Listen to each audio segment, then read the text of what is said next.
Assalamualaikum warahmatullahi wabarakatuh. Perkenalkan, nama saya Muhammad Fajar Khalifah Muksid dari program studi ilmu komunikasi.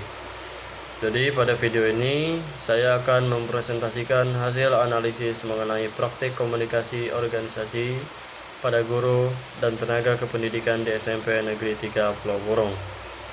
Pada video ini saya akan membahas bagaimana proses komunikasi yang terjadi di lingkungan sekolah, khususnya mengenai masalah distorsi pesan yang muncul dalam penyampaian informasi antar anggota organisasi.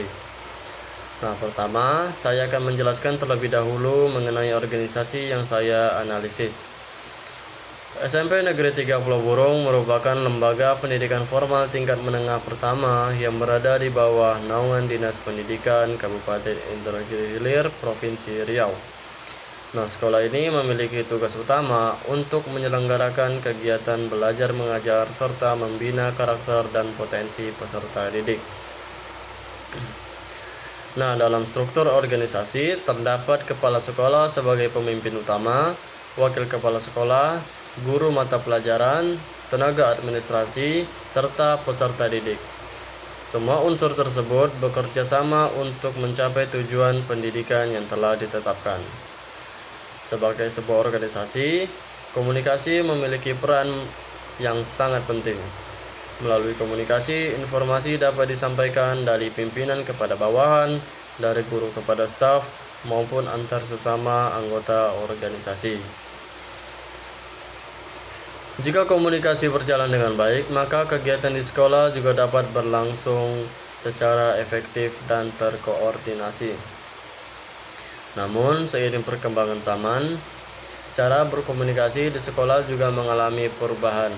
Jika sebelumnya komunikasi lebih banyak dilakukan secara langsung atau tatap muka, sekarang sebagian besar informasi disampaikan melalui media digital, terutama melalui grup WhatsApp. Penggunaan WhatsApp memang memberikan banyak keuntungan karena informasi disampaikan dengan cepat dan lebih praktis. Akan tetapi, di balik kemudahan tersebut terdapat beberapa kendala yang dapat menimbulkan masalah komunikasi. Salah satu masalah yang saya temukan adalah terjadinya distorsi pesan dalam komunikasi organisasi. Distorsi pesan adalah keadaan ketika informasi yang disampaikan tidak diterima secara lengkap, tidak diterima tepat waktu, atau dipahami secara berbeda oleh penerima pesan. Jadi dalam kasus yang saya analisis, bentuk distorsi yang terjadi adalah keterlambatan penerimaan informasi. Walaupun pesan sudah dikirim melalui grup WhatsApp, tidak semua anggota organisasi membaca pesan tersebut pada waktu yang bersamaan. Jadi akibatnya ada sebagian anggota yang masih menggunakan informasi lama, sedangkan anggota lainnya sudah menerima informasi yang terbaru. Selanjutnya, terdapat beberapa faktor yang menyebabkan munculnya distorsi pesan tersebut. Faktor pertama adalah ketergantungan pada satu saluran komunikasi, yaitu grup WhatsApp. Jika hanya mengenalkan satu media, kemungkinan informasi tidak terbaca akan menjadi lebih besar. Faktor kedua adalah belum adanya prosedur atau SOP yang mengatur bagaimana penyampaian informasi penting dilakukan, terutama ketika terjadi perubahan jadwal secara mendadak. Faktor ketiga, adanya perbedaan kebiasaan dalam menggunakan teknologi di antara guru dan tenaga kependidikan. Sebagian guru aktif memantau pesan digital, sedangkan sebagian lainnya tidak selalu memeriksa notifikasi secara rutin.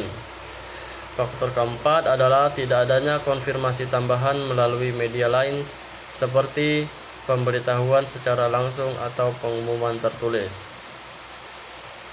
Jadi distorsi pesan tersebut tentu memberikan dampak bagi organisasi sekolah. Dampak yang pertama adalah munculnya miskomunikasi antar anggota organisasi. Ketika informasi yang diterima berbeda, maka tindakan yang dilakukan juga bisa berbeda. Dampak kedua adalah terjadinya pemborosan waktu dan tenaga karena anggota organisasi harus menyesuaikan kembali dengan informasi yang telah berubah. Kemudian dampak ketiga adalah menurunnya efektivitas koordinasi dan profesionalisme apabila masalah ini terus terjadi dalam jangka panjang. Sebagai contoh nyata, ditemukan kasus ketika sekolah akan melaksanakan rapat koordinasi persiapan ujian semester.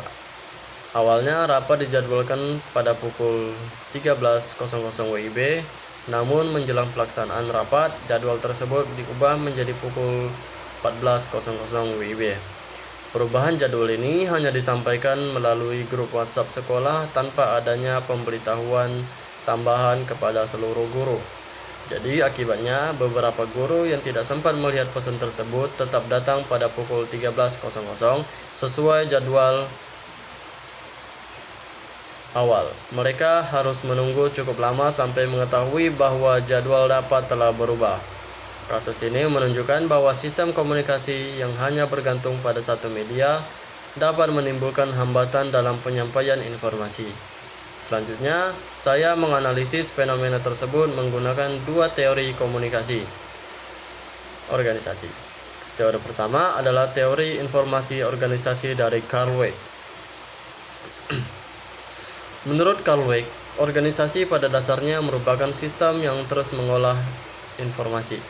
Dalam teori ini terdapat konsep yang disebut equivocality, yaitu tingkat ketidakjelasan atau ambiguitas informasi. Semakin tinggi tingkat ketidakjelasan informasi, maka semakin besar kebutuhan organisasi untuk melakukan komunikasi yang efektif. Dalam kasus SMP Negeri 30 Burung, informasi mengenai perubahan jadwal rapat tidak diterima secara merata oleh seluruh anggota organisasi. Jadi hal ini menunjukkan adanya masalah dalam proses pengelolaan informasi. Tidak ada mekanisme yang memastikan bahwa seluruh anggota menerima dan memahami informasi yang sama. Jadi akibatnya sebagian guru masih menggunakan informasi lama, sedangkan guru lainnya sudah menerima informasi yang terbaru. Jadi melalui teori ini dapat dipahami bahwa kegagalan komunikasi terjadi karena proses penyampaian dan penerimaan informasi belum berjalan secara maksimal. Teori kedua adalah teori budaya organisasi dari Trujillo. Jadi teori ini menjelaskan bahwa organisasi bukan hanya kumpulan individu, tetapi juga memiliki budaya yang terbentuk dari kebiasaan, nilai, dan praktik komunikasi yang dilakukan secara terus-menerus. Di lingkungan SMP Negeri 30 Burung telah terbentuk budaya komunikasi yang sangat bergantung pada WhatsApp sebagai media utama penyebaran informasi. Namun, budaya tersebut belum disertai dengan kesepakatan bersama mengenai kewajiban untuk membaca, merespon, atau mengonfirmasi pesan yang diterima. Akibatnya muncul perbedaan antara anggota yang aktif menggunakan teknologi dengan anggota yang kurang aktif memantau komunikasi digital. Melalui teori budaya organisasi dapat dipahami bahwa masalah komunikasi yang terjadi tidak hanya disebabkan oleh teknologi, tetapi juga dipengaruhi oleh kebiasaan dan budaya komunikasi yang berkembang di dalam organisasi. Jadi berdasarkan hasil analisis tersebut dapat disimpulkan bahwa SMP Negeri 30 Burung menghadapi tantangan dalam pengelolaan komunikasi organisasi, khususnya dalam penyampaian informasi melalui media digital. Ketergantungan pada satu saluran komunikasi tanpa adanya sistem konfirmasi dan prosedur yang jelas menyebabkan terjadinya distorsi informasi yang berdampak pada efektivitas kegiatan sekolah. Oleh karena itu, sekolah perlu membangun sistem komunikasi yang lebih teratur, menetapkan prosedur penyampaian informasi yang jelas, serta membiasakan budaya konfirmasi pesan agar seluruh anggota organisasi dapat memperoleh informasi yang sama secara tepat waktu. Sekian presentasi yang bisa saya sampaikan. Wassalamualaikum warahmatullahi wabarakatuh.